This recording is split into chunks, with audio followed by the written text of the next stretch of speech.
Hello everyone, welcome back to my channel. We don't usually start videos in my car, but that doesn't mean we can't do it today. As I'm sure you've discerned, we are reading some horror books this week in this video. Let me quickly just tell you what they're about and then we can go ahead and get started. The first book I am reading is Comfort Me with Apples. This is a horror novella. We're set in this kind of weird neighborhood. We are following the perspective of this woman whose husband is mysteriously absent. She's finding weird stuff around the house. I would label this as a more quiet, maybe just mysterious horror. I wouldn't necessarily say this one is scary. Then we're moving on to What Moves the Dead by T. Kingfisher. This is another horror novella, although slightly longer than Comfort Me with Apples. This one is a retelling of The Fall of the House of Usher by Edgar Allan Poe. This one is a little bit more disturbing as far as descriptions go. It's a little more uncomfortable. There's lots of fungal matter being discussed in here. Mushrooms, rabbits that are like super funky. Yeah, just lots of weird things going on in there. But as you know, if you've read The Fall of the House of Usher, there is like some haunting, a haunted house, like the classic haunted house story. This is one of the OGs, which I do also read the original in tandem with the book. So there's that. Sorry you guys, there's just a hair in my eyeball and I just can't find where it's coming from. Then we move on to Such a Pretty Smile, which is following the perspectives of a mother when she was a teenager, and now the mother's a mother, and we're following also a present day perspective of her daughter. They are both going through very similar experiences in their timeline where something is killing girls and young women. This one is definitely a little bit more graphic as well, and both timelines are connected in some way to whatever this thing is that's out here killing girls. And the last book that I read for this video was The Drowning Kind by Jennifer McMahon. This is another one that's kind of a quiet horror. Jennifer McMahon writes these multi-generational timelines. So again, lots of different perspectives. There's a pool at this house that was also a resort in the past. It's been lots of things. And the pool is fed by a natural spring, and the water is maybe very powerful, maybe a little evil, maybe a little otherworldly. Pretty haunting stuff. People keep drowning in the water throughout all of these different generational timelines that we're following. That's what I'm reading in this video. So without further ado, let's go ahead and get started, and I'll see you in the next clip. So I've read about half of this. The writing in here is absolutely gorgeous, like one of the most gorgeous forms of prose that I've read in a book in a long time. It's very weird, it's very strange. It's not necessarily scary at any point, but it's just weird. There are a lot of strange incidents happening. The reason why you're shaking right now is because you're sitting on my desk and Gigi is climbing all over the desk. I love the way that this story is being told because there are a lot of thoughts that are like started but they're not really finished, and you're not sure if they're real or if our main character is like imagining that they're happening. You're not sure if what you think is happening is actually happening because the thoughts are not necessarily like completed or finished. So you're kind of left in this state of doubt and confusion a little bit, but it's like not disjointed enough that you don't understand what's going on. It's just that you're left with that sense of unease, and I think that this is doing that so good. Again, this is a novella. It's literally, I'm pretty sure, exactly 100 pages, and it is not easy to talk about without like spoiling major plot points. Okay, sorry, I'm gonna have to set down the book and pick up the cat because she is being naughty. Hold on. Basically what's happening is our main character is Sophie, and she lives in this like super weird neighborhood. There's a lot of strange things going on like within her home. Like she's finding things that definitely should not be there, and her neighbors are kind of weird, and the neighborhood is like super odd. This is cute. This is a cute moment. Hey baby. Lots of just really strange things going on. She finds this like random hairbrush in a drawer in her vanity, but it's not her hairbrush. And it has this hair in it that's like not her hair. and her husband is like this very mysterious feature in the story that we don't really know what he does or who he is, but he's like not really ever home. And there's this basement that she's not supposed to go into because she could get hurt, and the house itself is just very weird, and the vibes are just immaculate. So I'm gonna finish this today. I'm not sure what else I'm gonna read today. I might work on a different video for a little bit, or I might read something else for this video, or at least start something else for this video. I'm not doing anything today because it's my one day off a week. I'm super behind on my filming content because I did go back to work 2 weeks ago, and it just was a way bigger change than I had anticipated it to be. So I'm really behind now because I honestly did not plan for my days to have as little free time in them as they have had. So I really need to catch up today, and starting this week I think I'll be able to like get back on track, but I'm just really running behind.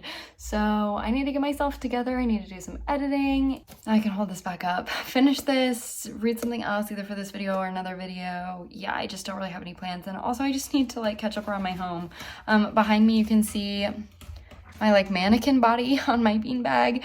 I'm selling clothes, and so I've been having to take her like on and off the stand to put pants on her, and I need to finish doing that today. Laundry, lots of just like very mundane things. So I have my little fall candle lit, I have my ambiance going. I'm gonna go finish this, and then we'll just see where the rest of the day takes us. Okay y'all, I have finished Comfort Me with Apples. It's been a couple hours. I'm giving it 5 stars. I thought this was so good. Even knowing the connotations and the original body of work that this story is based on, I enjoyed it just the same, if not more, because I was able to pick up all the little nuances in here and little Easter eggs that relate to the inspiration for this story. Something I didn't pick up on at first, I first realized it, I think about page 30, yes, with the chapter titles, is that they're actually all different types of apples. You get the pun. I thought that that was so fun. I didn't get it at first. Because of the way that this story is written, I'm pretty sure that there are actually like deeper meanings to each apple corresponding with the chapter. Something that I can pick up on, because I don't actually know a lot about apples, is the first chapter is ambrosia, which really relates to the whole story, and I totally see why this apple is like this chapter head. I don't know if all of the chapter heads correspond like that one does. I don't know enough about apples. I'm sure if I read it again, I could pick up on probably some even more nuance in here than I did before. So overall, I'm giving it 5 stars. I already said it, but the writing in here is stunning. Some of the most beautiful writing I've probably read the entire year. I definitely want to reread this, not right away, but maybe in a couple months or something if I hit a slow spot, or I just want something short to read and I kind of want to go through and annotate this. Actually, I try not to annotate books the first time that I read them, because if I end up not loving it and I give it away, sorry, my hair was stuck to the book, if I give it away or donate it or whatever, I don't want to give away like a big annotated copy that's only halfway done or whatever. So I try to only annotate things that I know that I love, and now that I know that I love this and I'm keeping it probably forever and ever, I want to go back through and do that. This afternoon I've also read some of my fairy tales in my Grimm's Fairy Tales Complete Collection book. This is 600 pages and is extremely heavy. I think I read 4 stories this afternoon, although none of them were particularly horrific, although all Grimm's fairy tales are known to be like darker than obviously modern day traditional stuff. So I'll just let you know what I read. None of the ones I read today are my favorites. I also read a new one today that I haven't read before. So the first one I read was The Frog King, which is really short. I'm not sure if this is the first story they ever wrote. It's really short. It's only like a page, 2 pages and a half, I think. And then The Virgin Mary's Child. Kind of interesting that I read this on this day. And then also the one about the cat and the mouse. The companionship of the cat and the mouse. I don't think I realized that that one actually is a Grimm fairy tale. I just thought it was a story that came from somewhere, but I didn't know where. So that's cool because now I know the history of that. So that was exciting. Since I've already read a short book today, I think that I'll just keep going on that train and I'll start What Moves the Dead by T. Kingfisher. I don't really know where it is on my shelves, so I'll have to find it first. But I'm definitely gonna, I think, pick that up and read that this afternoon as well. I think it's a little bit longer than this one, not by much though. If I remember correctly, it is a super short book as well. Okay, hi, it's me. 5 seconds later, I just took the dust jacket off to start reading this, and this is beautiful. I didn't even know this was on here.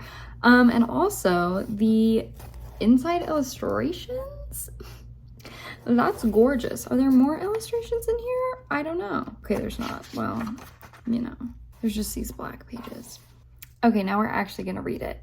For real. Good morning, everyone. It's the next day. I read about 30 pages in this yesterday, and then I stopped because I was like, hey, no.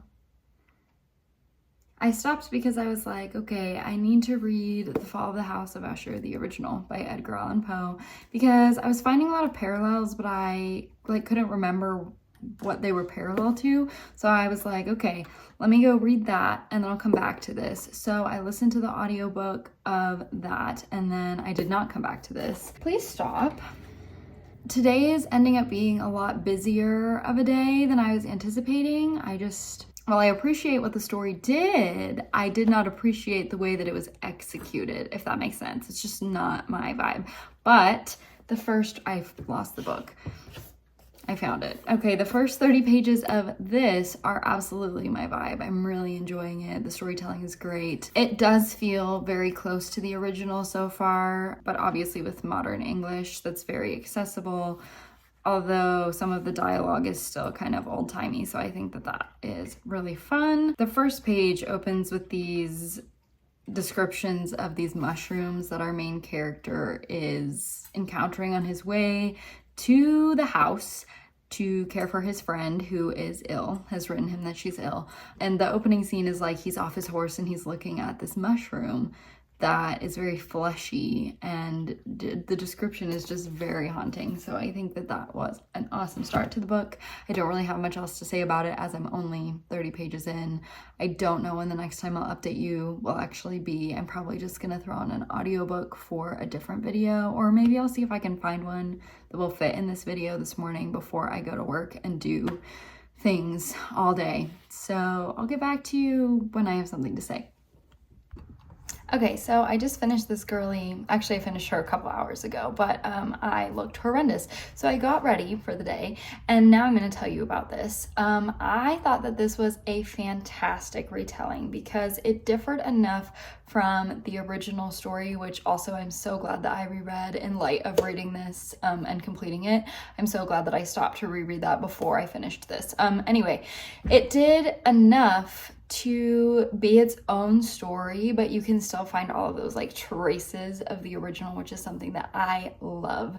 For one, there was more characters involved in this, so there was dynamics that are not present at all in the original. And obviously a lot of the horror in this as well derives from like the things on the cover. So rabbits, mushrooms, and other fungus are like all super inherent to this story. Overarching themes like this big house that's like devoid of life. And I thought that the explanation kind of for the haunting, or like the reasons behind it in this, are so well done, and they really do make the point of what the story is trying to make. Although I don't think that this has like a huge societal theme that it's trying to convey, it does have like the theme of like the mushrooms and the like fungal growth horror type of vibe in here, and the way that that was woven into the original story I thought was really well done. The writing in here was also beautiful. It still felt like old, like I felt like I was reading an old story with the way that everything was phrased in here. And I also liked the way that our main character is like telling the story to us. Like it's almost like he's like written us this really long letter and he's like telling us as things are happening in here. So I thought that that was really nice because he does occasionally intentionally address the reader, and I thought that that was just a fun little touch to throw in here. But even so, while it felt like an old-timey writing style, it still was very accessible and very easy to understand what was going on.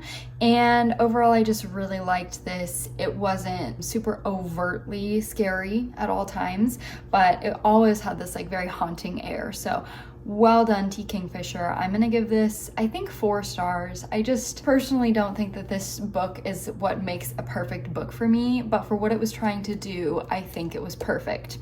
I don't know if that makes sense. There were just some things that, like small things, that didn't cater to my taste, so I just can't give it a full 5, but I think for what this book was trying to be, it was absolutely that. So 5 stars for the general presentation, 4 stars for my personal feelings. Okay, I don't know what I'm reading next. I'm gonna try, I think, to get an audiobook of some sort, because I'm gonna be pretty busy over the next couple days, and it would just be so much easier for me to have something to listen to while I'm doing all of the things that need to get done. Also, hi, it's me exactly 1 second later. I realized I want to show you my like decorations for fall. Okay, so obviously this is backlit, my apologies, but I have this wreath and then also this one. This one is my favorite girly. She is so good. Today is the first really great day of fall weather where I feel like it's appropriate to wear boots. And then my little boots.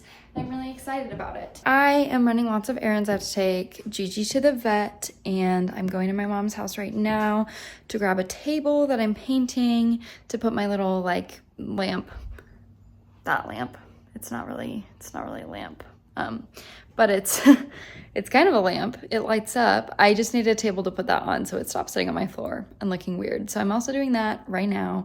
And then I'm going to the post office, and all the while I'm doing this, I'm listening to Such a Pretty Smile. I've only listened to like 5% this morning, so I'm not 100% sure what the vibes are yet, but we open up with this like 13-year-old girl. Her mom's an art teacher. Her mom's kind of weird and like closed off, and there's also these deaths happening, or I guess only one has happened so far, but it has the signature of something called the cur, which just leaves like girls' bodies torn up in the forest. And that's basically all I know about it so far. I'm gonna listen to more of the book. I'm gonna go run my errands, and I'll let you know when I have something to say.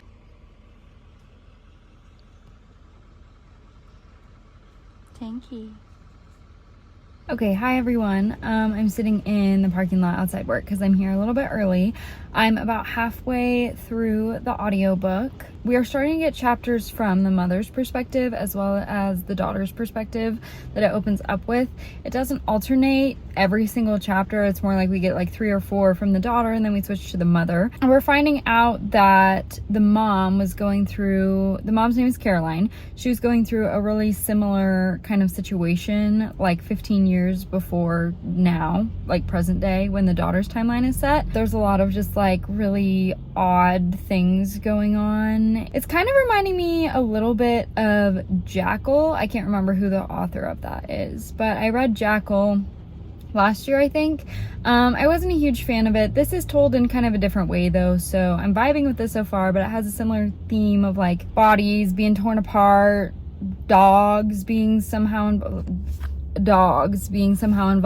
I'm not sure if it's like a genetic thing between the mom and the daughter where they're either more connected to, or they actually are themselves like a manifestation of whatever this creature situation is. We're still a little bit unclear as far as that goes, but lots of kind of just spooky things are happening. The mom is a sculpture artist, and during the time that she was going through the similar kind of situation that the daughter's going through, she was making these like really crazy horrific sculptures that she had like no recollection of making, and so that's kind of an interesting aspect. I'm trying to figure out how those connect. The daughter is just kind of an outcast at her school, and she's weird, and she's having these really kind of scary mood swings and talking about how she feels like there's like a creature inside of her that's causing them, like kind of confused. Obviously there's still half of the book left on where it's gonna go, or like what the full manifestation is, or what the creature is. Like we don't have a lot of details details about that in and of itself yet. We just are kind of getting the backstory on everything and seeing how the daughter changes as these feelings overtake her, and then looking back in the mom's life, the process that she went through, which is similar but also different. So that's kind of where I'm at with that. I'm gonna go to work now, and then I'll update you either later tonight or tomorrow when I finish, okay? I have finished the audiobook, and I've also finished painting my table. It's just drying now. Let's talk about the book. So I thought that this story touched on a lot of really nice things in regard to how women of power and women who maybe don't follow the conventional lifestyle or don't always do as they're told are often pushed into boxes that suppress all of the really great things about them and what they have to say and what they're doing with their lives. And this book is kind of a reflection, I guess, a more mystical take on how quote unquote punishment from society is doled out toward these women who are in really powerful or influential positions, and maybe who won't be quiet about things that need to be spoken about but maybe are frowned upon if discussed.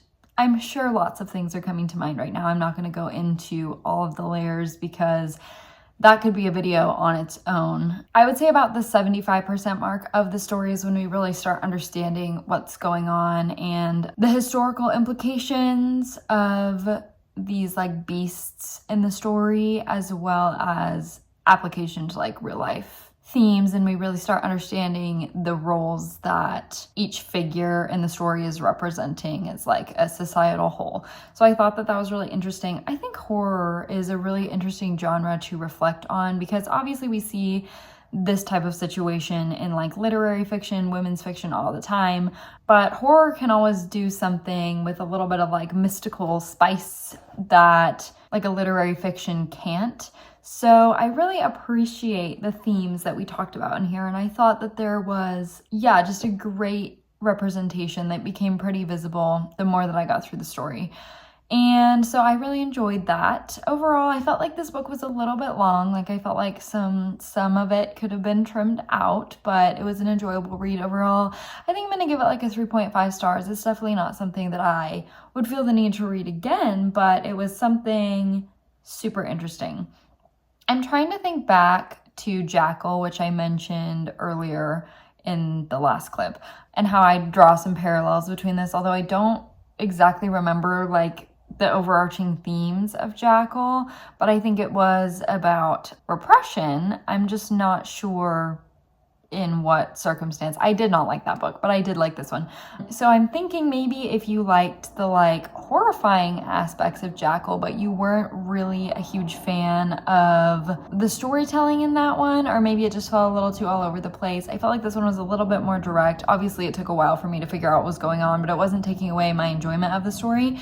So maybe if Jackal wasn't for you, you would like this, because that's kind of how I'm feeling. So overall, I'm gonna give it 3.5 stars. I don't really have anything to do today. I've spent the entire morning painting this. I did the base coat yesterday, let it dry, and then last night when I got home from work, I did the first like pink coat, and then this morning I did the second one, and then I just need to go back in and like clean up the edges and stuff, and I also still need to paint the like drawer that goes inside. But other than that, I don't really have any plans today until it's time for me to go to work. So I'm gonna start reading The Drowning Kind by Jennifer McMahon today. I do have a physical copy, it's just in the other room and I don't want to stand up to go get it. So I will let you know when I have some of that done. I always love Jennifer McMahon's writing. I love her horror. I actually feel scared sometimes when reading her books. I remember when I was reading The Winter People, I was living in kind of a pretty remote area and it was actually so scary. Hi everyone, it's nighttime now. It's much later. I finished my table, so that's awesome. I will insert a clip after this so you can see it. Gigi's right here. I'm sure she'll make an appearance soon. I am making some chocolate covered strawberries because that's just what we do in these vlogs, I guess. I bought 2 bags of groceries, 2 bags, not big bags, small bags, $70. Groceries in Montana are more expensive than groceries in the cities. I went to Minneapolis over the summer to see Taylor Swift, and also my best friend lives there, and groceries there are so much cheaper than they are here. Specifically in the area that I live in Western Montana, inflation here is so terrible that it's seriously like people can't afford to live here. It's insane. I can barely afford to live here. Anyway, I don't actually have an update for you on the book. I just wanted to hop on and tell you while I start making my strawberries about a podcast that I've been listening to all day, because I really just haven't had the opportunity to sit down and read. What is this piece of hair? I haven't had the opportunity to sit down and read like I thought I was going to. So I've just been doing a lot of listening to podcasts today as I drive to work, which, as you guys know, if you watched any other videos on my channel, I drive like over an hour for work every day, like 30 minutes there, 30 minutes back. So I have a lot of free time on my hands. Sometimes I listen to Taylor Swift. Sometimes I don't listen to Taylor Swift. Sometimes I listen to a podcast. And today it just felt like a good little like mysterious podcast day. You know what I mean? That's what I did. I will tell you the two that I have been absolutely loving for the month of October. The first one is Strange and Unexplained with Daisy Eagan. She does a really good job narrating the podcast, and also she just talks about some really fun stuff. There's a lot of stuff on there that I've never heard of. Today I started listening to, I haven't finished the episode yet, so I don't know how it wraps up, but I started listening to an episode about this house that was like apparently bleeding, and like cops couldn't explain it, paranormal detectives couldn't explain it. Like there was just no telling what was going on in this crazy house. And then my other favorite podcast to listen to is Witch Bitch Tarot, because as y'all know, I do love my tarot cards and I do read tarot. Please don't hate on me in the comments, because I let you live your life the way you want to live it, and I live my life the way I want to live it, and I read tarot cards. That's something I like to do. We can just be kind to each other, okay? Anyway, this podcast is kind of like unconventional. Like it's not just giving you like spiritual advice. It talks about astrology charts, tarot, crystals, and then this month she's doing something really fun where she talks about like the backstory of Halloween, and she's reading like spooky stories that the listeners have sent to her. So I think that that's really fun. And it's not really, I won't say it's a super like well edited podcast. Like the humor is not to be intentional jokes. It's just her like talking about her life, you know what I mean? So it's not super harshly edited. It's really casual, and I love to put it on and just like do my things throughout the day, be made aware of like solar events, lunar events, whatever. And she's just really awesome. She always puts a disclaimer at the beginning of her podcast where she's like, if you're like sensitive or easily offended, this podcast is not for you. So I'm gonna repeat that for you. I'll leave both of these podcasts linked down below because I just think they're both really great. So if either of those are interesting to you, definitely go check them out. I'm gonna make my chocolate covered strawberries now and then read my book. I'll talk to you whenever I actually have something to say about the book, okay? Okay.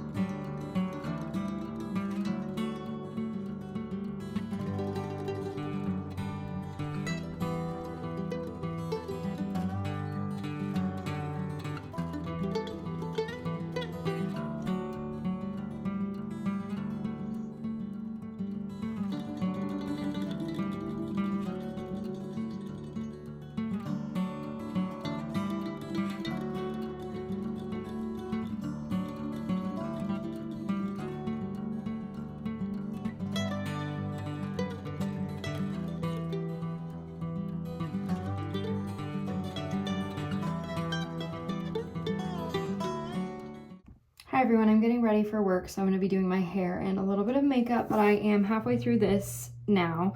I took the dust jacket off, so it's less fun, but I'm halfway through the drowning kind, and I just thought I would tell you a little bit about it. So I'm absolutely loving it so far.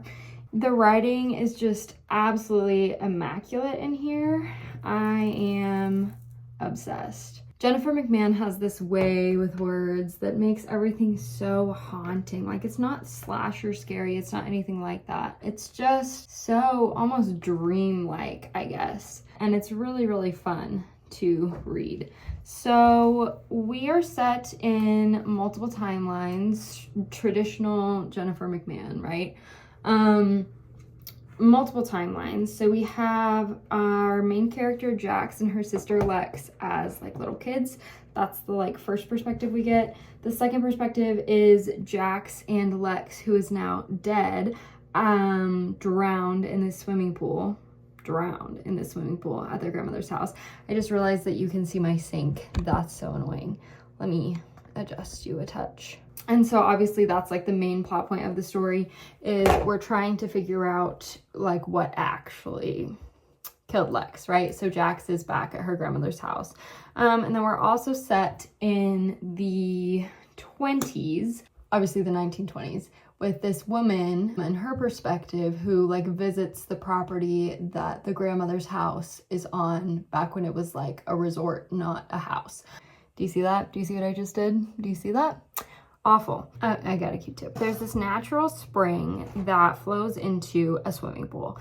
Okay, and the swimming pool is now on the grandmother's property, but the swimming pool used to be on like a resort property, and there's been like a variety of owners throughout the, centuries that have owned the property. A lot of them have like tried to claim the pool as like their own, like saying that they own the spring, they own the property, whatever, and have used it as like a variety of ways to profit off of and just, I guess, being greedy about, but it always has really bad consequences.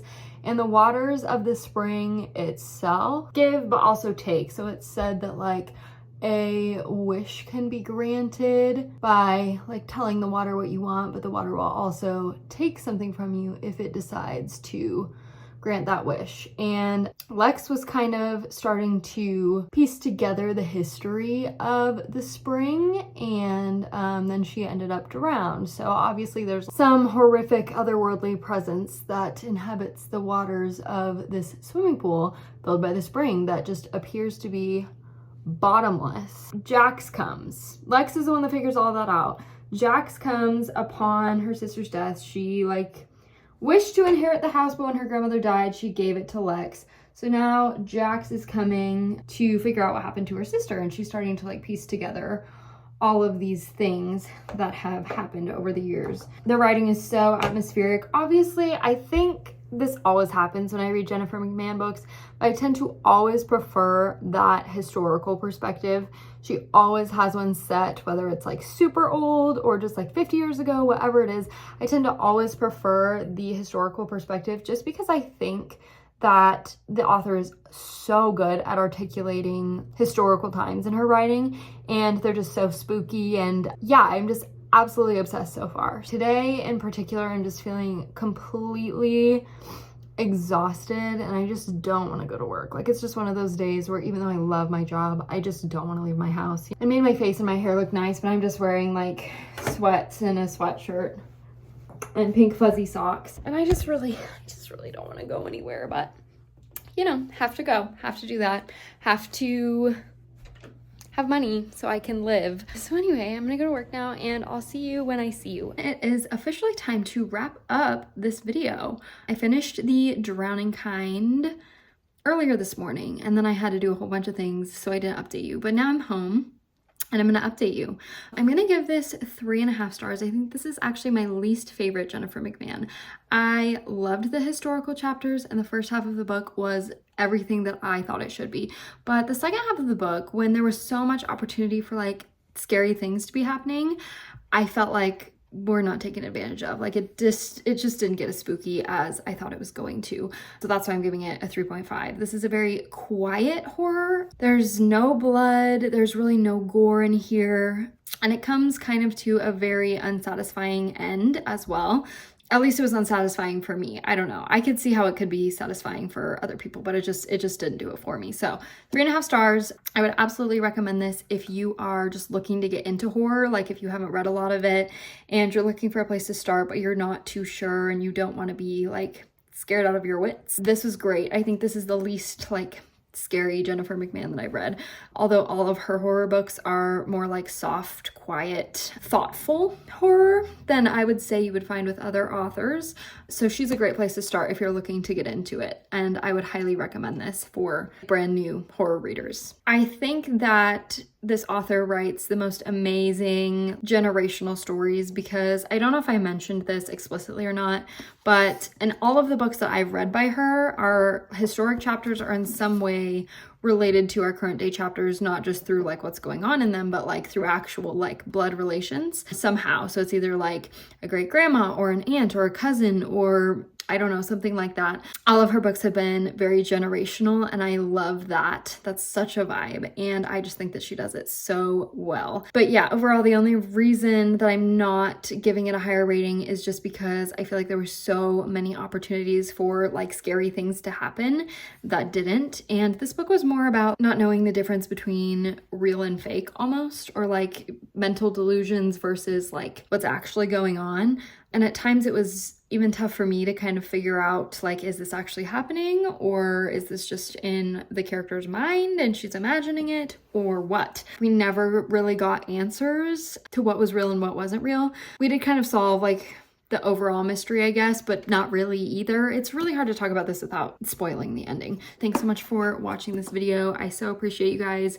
Overall, I would say this is a pretty successful time. I love reading spooky books, even if I don't give them 5 or 4 stars. It just gets me so in the mood for the season. So thanks so much for being here, for hanging out, and please leave any horror recommendations down below that you might have for me. I don't like super bloody, gory stuff, so sometimes I feel like that's kind of a niche genre that maybe I just don't know the full scope of yet. So if you have any recommendations that go along those lines, please leave them in the comments, and I'll see you soon with another fall reading video.